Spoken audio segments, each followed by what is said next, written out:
Welcome to lesson number 1. We're going to be looking at the equation of a line in slope y-intercept form. Slope y-intercept form is written as y is equal to mx plus b, with m being our slope, x and y being respective x and y values, and b being our y-intercept.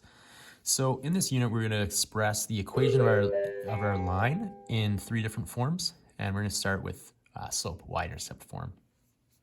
And we're also going to be looking at determining the linear relation if we're given a graph, a table of values, data points, the slope, and parallel perpendicular lines.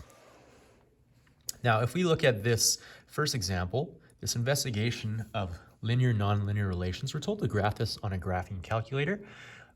Feel free to use Desmos or whatever you have at home. I'm just going to be graphing this. I'll just be putting the graphs of these lines on right here. So y equals 3x plus 1 would cross the y-axis at positive 1 and look something like this. This is a line that we would say is linear. It's a straight line. Next, we have negative 2x plus 3. So I have a negative slope crossing the line at positive 3. And so this may look something such as what I've labeled here, and this is also linear. Y is equal to negative x cubed plus 1 is also going to cross the line at positive 1, just like this first one. However, when I have a cubic function, it's going to look something more like this. My next, and this is nonlinear. My next line is a quadratic function. So this is going to cross at negative 3 and is going to increase in a positive upwards direction. Also nonlinear. This line y is equal to 1 over x. Well, this one looks something like this. This is a rational equation or function. And it doesn't even cross the x or y axis. This is also non-linear. 1/2 x minus 2, well, it'll cross the line here. And 1/2, a rise of 1, a run of 2, is going to be a gentle slope. It'll look something like this. And this is linear. Next, I have y is equal to 4x. Crossing the line at 0, it'll look something like this. This is also a linear equation. And last, we have this exponential equation, and these look something like this. And also non-linear. Now, we've already kind of done part B here, but if we were to make a general rule here and compare the equations or the graphs that are linear and not linear, the ones that were linear, notice when I circle all these linear equations,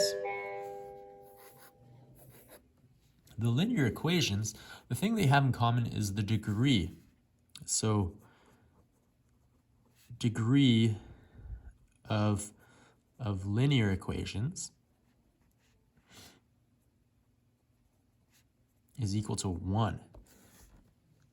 Any equation that is not linear, you have an exponent or a degree greater than 1, or in this case, less than 1. So another way we could write this equation is we could say x to the negative 1, and that means the same thing as 1 over x.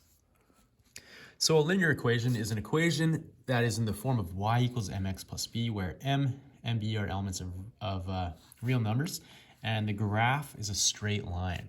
So in this next example, we want to look at Janine, who used a graphing calculator to sketch her graph, y equals 2/3 x minus 1, and we see the graph here. We want to use the sketch and the points a and b to find the slope and intercept of this graph. So first of all, the slope, remember, slope is equal to rise over run. It has from A to B, there's a rise of positive 2 and a run of positive 3.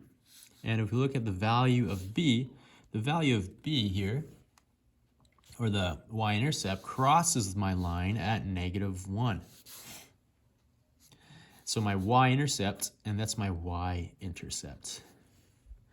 Now we want to compare the values found in A with the coefficient of x and the constant term in the equation y is equal to 2/3 x minus 1.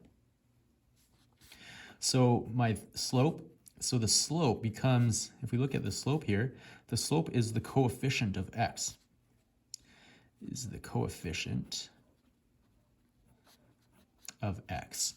And the y-intercept, we see right here, is the constant term.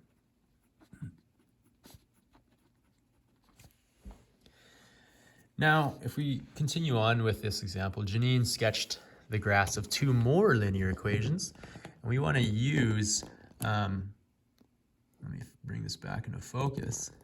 So Janine used the graphs of two more linear equations, and we want to use the grid to determine the slope and the y-intercept of each graph. So with this first equation, y is equal to 2x plus 1, we have a slope of 2, right? That's the coefficient in front of the x, and a y-intercept of positive 1. With this next one, we have a slope of negative 5 over 2, and a y-intercept of negative 3. And we could also use the graph to compare each of these points, and I'll let you go ahead and do that as you compare those plots.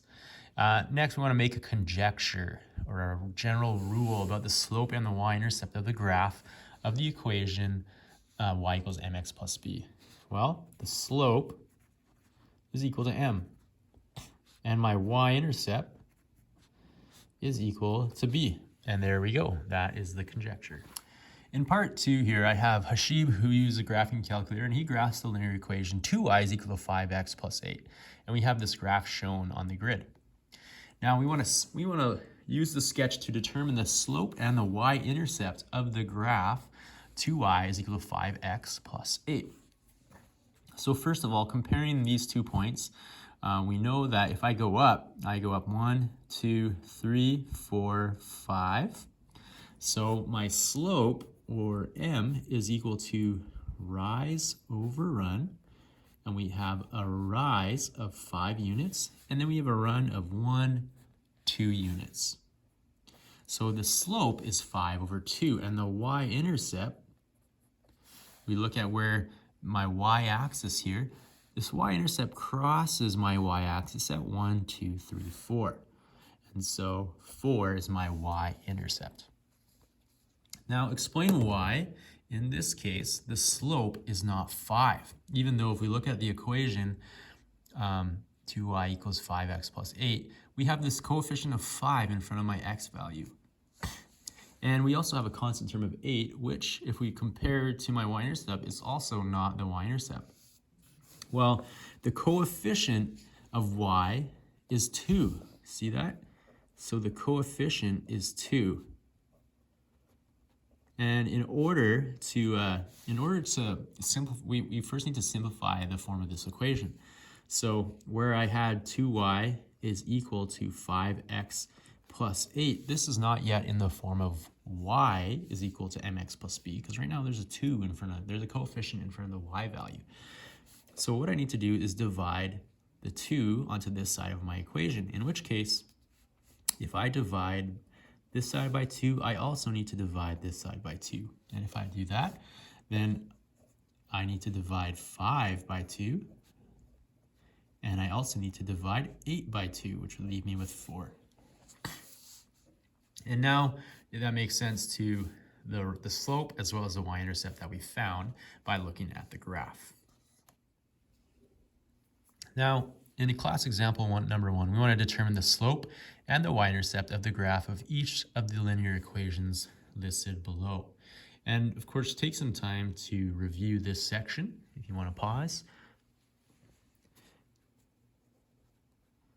Now, the slope is depicted by the symbol m, and that is my slope, the coefficient of the x value, so that's 3.